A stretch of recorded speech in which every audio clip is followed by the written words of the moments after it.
Hello, everyone, and welcome to another edition of the SimNFL show. Real talk about fake sports. I am your host and commissioner. You can call me Pierce. Today, we are covering all of the Week 14 action of the Pro Sim over at SimFBA.com. Come check us out on the website and on Discord. We'd love to have you. So, as always, we're going to start with our summaries for all of the Week 14 games and conclude with our players of the week. Then we'll take a look at the current standings. And this week, and probably most weeks going forward, we're going to take a deep dive into the playoff picture.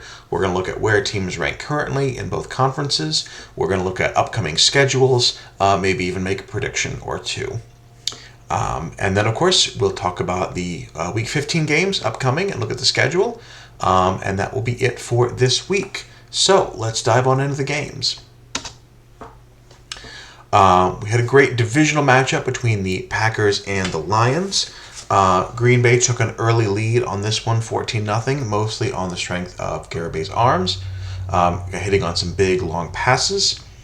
Detroit actually didn't even get their first down until 6 minutes into the second quarter. They finally scored on a 43-yard run from Tanner Lake. So it was 17-7 at that point. Then they intercepted Garibay, although the Packers were able to get a stop and keep the momentum going. And ultimately, Garibay got his second touchdown late in the third quarter, making it 24-7. Detroit did get another touchdown drive in the fourth quarter. But after that, they did not get another drive longer than 4 plays. Packers absolutely shut them down on defense. So even though they got another late interception off Garibay and then forced a fumble at the very end of the game, was not enough to turn it around. So credit to the Packers defense for holding the Lions to 2 scores, even as the Lions won the turnover battle.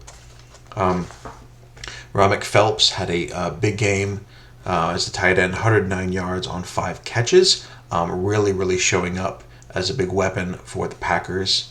Garibay still struggling with interceptions with 3, but had a pair of touchdown passes to lead the Packers offense to the victory. And finally getting that long-awaited victory over the Lions. Another divisional matchup, we go to the AFC North now, between the Bengals and the Steelers. Bengals had an early lead. David Taylor started things off with a 22-yard touchdown run, and then they got the ball back and ground out a 15-play, 75-yard drive for another score. Meanwhile, Pittsburgh did not get a first down in the first half. They had 1 touchdown on, which I guess technically would count as a first down in the stats, but it was on a bad Bengals 4th down attempt. In their own territory. So some bad sim logic there gave the Steelers great field possession. They were able to drive in for a touchdown. But otherwise, it was all Cincinnati early. By the time the Steelers got a long offensive drive for a score, it was already 14-24 after the touchdown. Steelers got the ball back, and Tomeo had a fumble, which Cincinnati recovered, led them to another score, and a 17-point lead, after which they were able to coast from there. So big day from Taylor with 234 yards and a pair of touchdowns. Robert Morris added 137 yards passing and 10 carries for 81 yards. Was unable to carry the Steelers one-handedly past the Bengals, who retained their lead in the AFC North. The Eagles fell to the Commanders 41-13. Eagles had success on their very first drive, though they got some help from the refs. A failed third down was the drive was extended by a defensive pass interference penalty, and the Eagles were able to get their a touchdown on that first drive, and then they sacked Jerome Morrison to kill the first Washington drive. Really seemed like it was going the Eagles' way early, but then the next drives were a punt, a missed field goal, a failed 4th down conversion, and then finally a successful field goal. And by that point, it was still only 10-10. The defense really holding the Commanders at bay in the first half. But eventually the dam broke. The Commanders were able to score before halftime to retake the lead. And then they scored touchdowns on their first 2 second-half possessions, 31-10 at that point. 38-10 by the end of the third, and then it was just cleanup duty there. Morrison continuing to excel for his new team, 397 yards and 3 touchdowns.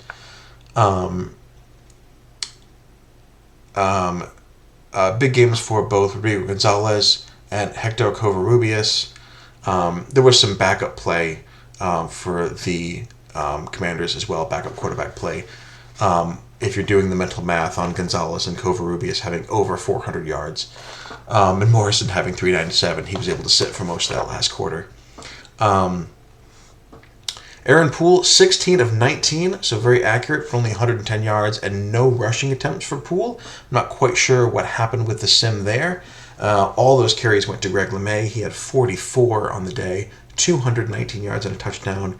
Great effort from him and from Emory Hightower, who had 4 sacks. But ultimately, offense, defense, and special teams of the Commanders too much and overwhelmed the Eagles and ground them down in the second half there. The Jets had a great game in East Rutherford. Where else? Jets were down early, but got their first touchdown pass to Jose Sobrevilla, 43-yarder was the first one. Lamar Johnson was intercepted on the next play, and that was returned to the 7-yard line, where Sobrevilla got his second touchdown reception, and the Jets had a 17-7 lead at that point. They would carry that into the second half when Sobrevilla would get his third touchdown of the game. The Giants responded.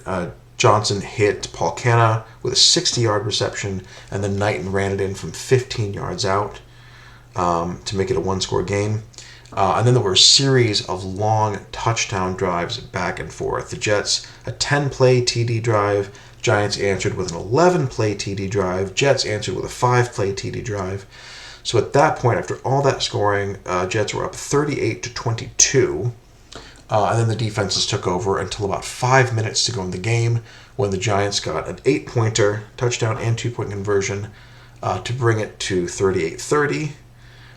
Then Myron Everett threw his one and only interception of the game, but the Giants were held to a 48-yard field goal attempt, which missed. And their last drive, they would get a couple of desperation plays, but wouldn't go anywhere, and the Jets would hold on to victory. So Myron Everett had a couple of interceptions, but also 5 touchdowns, 4 passing and 1 rushing to lead his team to victory. Sobrevilla, of course, the beneficiary of 3 of those touchdowns. Meanwhile, John Knighton and Matthew Madden with a pair of scores each to keep the game close. Ultimately, the Jets continue with their streak with a 38-30 victory. It was a very close defensive battle between the Patriots and the Dolphins. Rashawn Lyons, 308 yards and a touchdown. The only touchdown of this game was actually late. Started late in the first, went into the second quarter. A 12-play drive where Lyons was 5 of 11 for 80 yards. So that gave the Patriots the lead, which they kept for most of the game. But late trailing 10-6, the Dolphins got a 53-yard field goal, getting to 10-9. They held the Patriots to 3 and out, and Hammond's got the ball back in his hands. He completed 21-yard passes to Keaton Chang and Arden Ejiofor, ultimately setting up a 4th field goal. That was a 47-yarder with 13 seconds left, which he made for the game winner.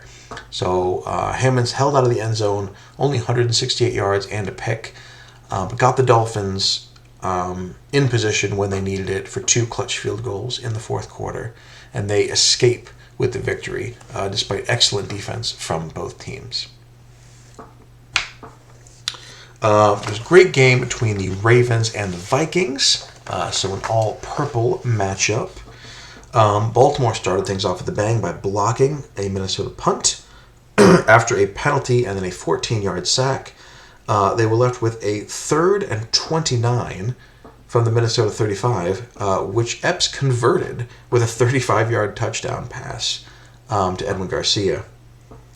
And then Baltimore would block another punt. That one would not go anywhere. But ultimately, Epps and Garcia would connect again for a 55-yarder, take a 14-0 lead. Epps only completed about 50% of his passes in this game, but those he did complete were for big yards.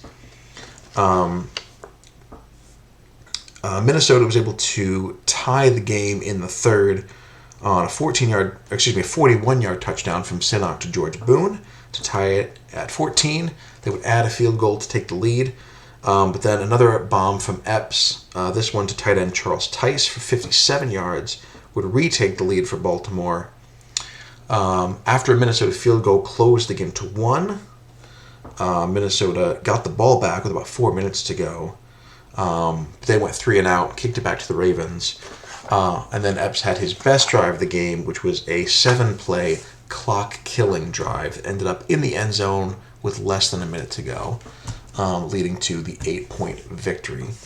So Epps, 407 yards and 4 touchdowns, playing for the injured David Chopp. So huge game from him.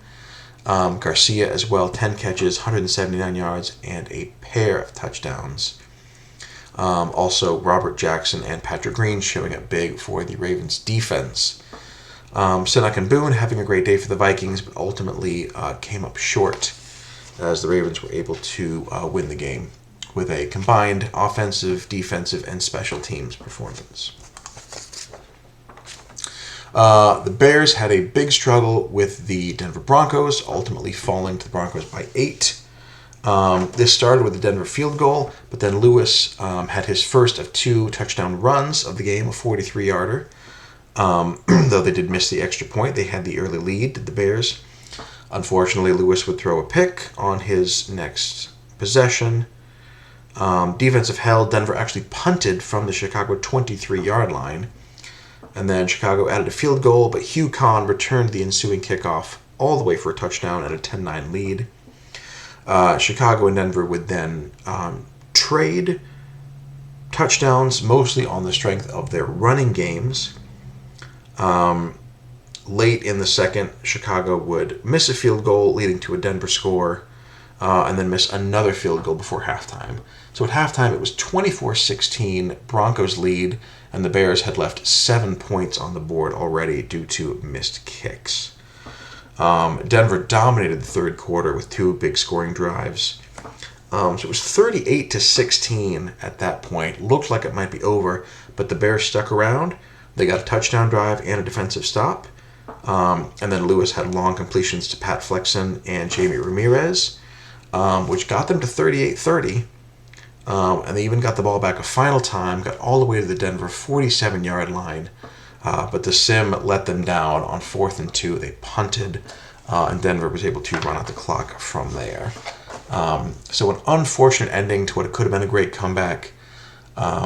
Gerald Lewis, 300 yards through the air and 195 on the ground, 3 total touchdowns.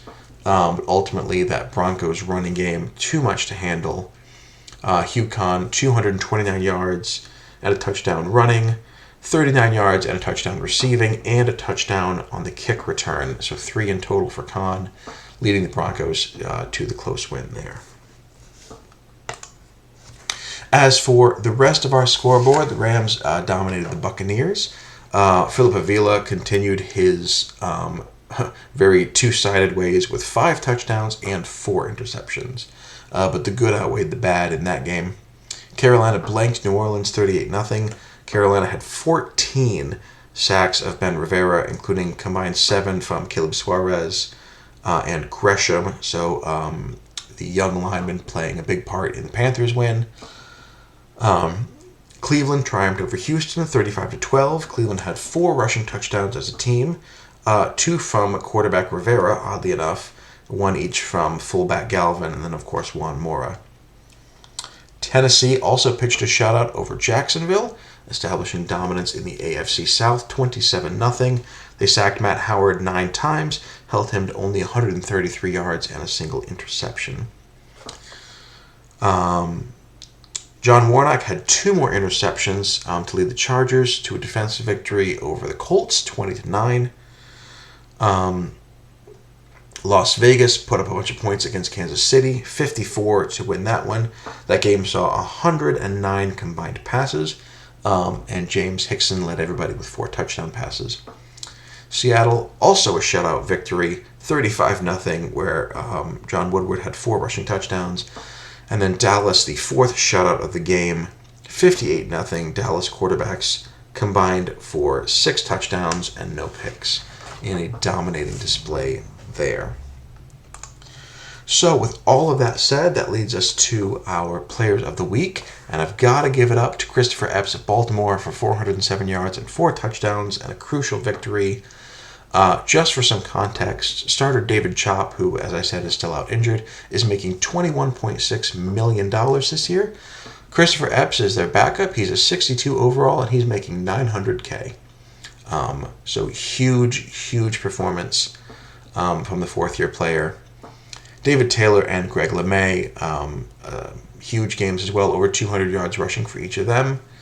And Rodrigo Gonzalez of Washington with 240 yards from scrimmage and a touchdown. On defense, I mentioned Caleb Suarez, 5 tackles for loss and 4 sacks in that victory over New Orleans. And Emery Hightower adding 4 sacks for the Eagles as well. Hell of a night for Hightower. And 2 picks each for John Warnock, Jorge Mendez of Dallas, getting them on the board as well. So congratulations to all of those players of the week. So here is where those results leave us in the standings. Denver and Washington still ahead of their respective conferences, and Cincinnati and the Rams keeping pace. Big change here. The Jets are up to 8 wins, so they hop up in the wild card standings. The Chargers just edging out Pittsburgh and Las Vegas currently for that last wild card spot in the AFC. Meanwhile, Detroit and Philadelphia are neck and neck for the last 2 wild card spots at 8-5, with Chicago still just behind them at 7-6, and Carolina back over the 500 mark with their victory, 7-6 to lead the South. So here is where that leaves us for the full playoff picture. Couldn't fit all of this onto a PowerPoint slide, so you get the full Excel presentation. On the left, we can see the current teams and rankings and records, and then their final 4 games of the season. I've also highlighted all the other potential playoff teams that these teams will have to face. Yellow for their own conference, green for non-conference games. In the middle, we can see head-to-head victories that might play a part in tiebreakers, and then some more notes off to the right. So Denver is 4 games up on the Chargers and the Raiders with 4 games to go, so they just need a win or a tie in any of their remaining games to clinch the AFC West. Obviously, they'd like to keep performing and gain that number 1 overall seed. Cincinnati is right behind them. Probably won't need to depend on tiebreakers with that tie, but they are a win away from a playoff spot. If the Browns were also to lose a game, in addition to the Cincinnati win, that would give Cincinnati the North. They'd be 3 games ahead with the tiebreakers over the Browns on head-to-head. They have 1 win and 1 tie with the Browns this season. And they're going to Arizona and then Seattle, so excellent chance to clinch that division. Miami, things are pretty close with the Jets. Miami's a game up, but they have already split that season series, so it's going to come down to how everyone performs in the last 4 games. Miami having some very winnable games, KC, Atlanta, Carolina, Buffalo, but the Jets as well, not the hardest of schedules. Indianapolis, at Buffalo, the Chargers, and then the Patriots.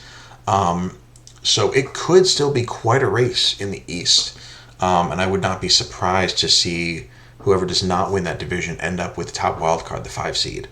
That spot currently is with the Browns, but they have a killer schedule to end the season. Tennessee Titans, at Jacksonville, at the Rams, and then ending with Pittsburgh. And again, it cannot be said enough, they have not won a division game yet. So regardless of the records with Pittsburgh, that could be a tough game.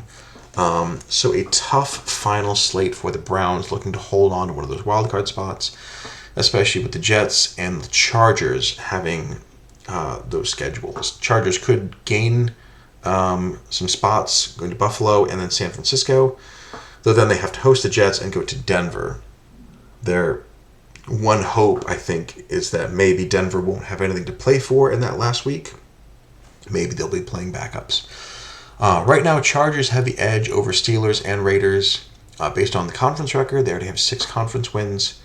So tiebreakers looking favorable for the Chargers, but not a lot of room for error. Tied with 7 wins with Pittsburgh and Vegas, and then Jacksonville and Baltimore just a game behind. However, you can see for all of those AFC bubble teams, it's going to be a tough road. Particularly Pittsburgh having 2 tough divisional matchups and a matchup on the road against Vegas. Jacksonville's got to go to Denver and host Cleveland, and then play the Giants, who are on quite a tear. So not a lot of easy wins to come by. Definitely those last, I think, 2 wild card spots in the AFC are really going to have to be earned. Cleveland and the Chargers maybe with the inside track. But Pittsburgh and Vegas right there on the bubble, ready to possibly steal one away.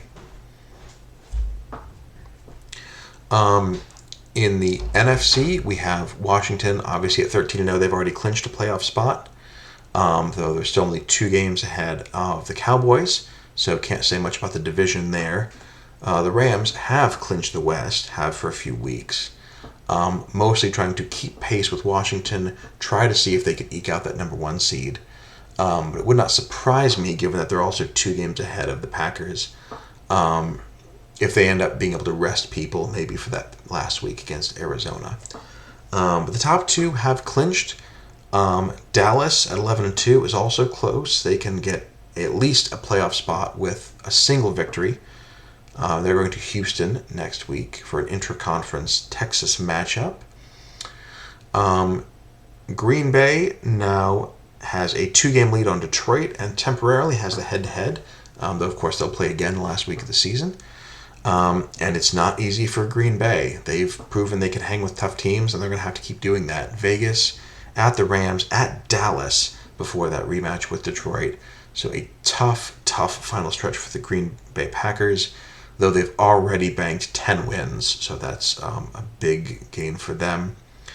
Carolina has Seattle and Minnesota before they host Miami and end at Tampa Bay. Already 2 games up on Tampa Bay, so that last week could mean everything, or it could already be decided. Hard to say. Dallas, obviously, with the inside track on that number 5 seed. So they've got Houston and then a road game at Philadelphia. Then they host the Packers before going to Washington. So still a tough final slate, but got to feel good with 11 wins in the bank. Detroit and Philly with the inside track on those wild cards.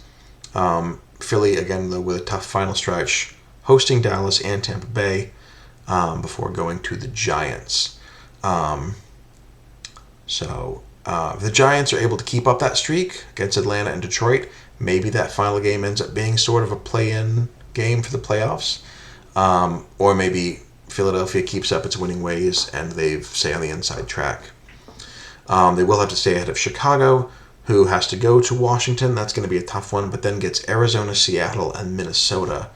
So a friendly end of the season for Chicago. They'll be trying to keep up the pressure on the rest of those teams. So we will see as we get closer what the exact clinching scenarios are. But that is how the picture looks. Those are the last 4 weeks and who everybody has to play. These are the teams with the inside track and those on the bubble. A lot of drama still to unfold over the rest of the season. We hope you will stay tuned for that. Specifically in Week 15, we start things off on Thursday night with Carolina going to Seattle.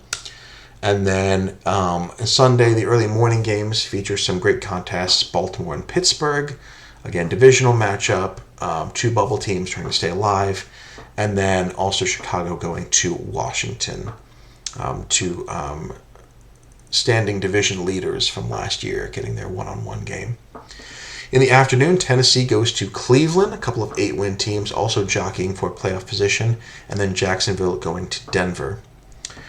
Sunday night, we end things with Cincinnati at Arizona, and then Monday night, our final primetime game of this week, Vegas at Green Bay. So we will see what Hickson and Garibay can do leading their teams against each other in prime time. Hope you'll stay tuned for all of that great action.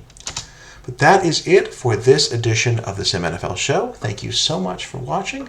Stay safe, good luck, and have fun.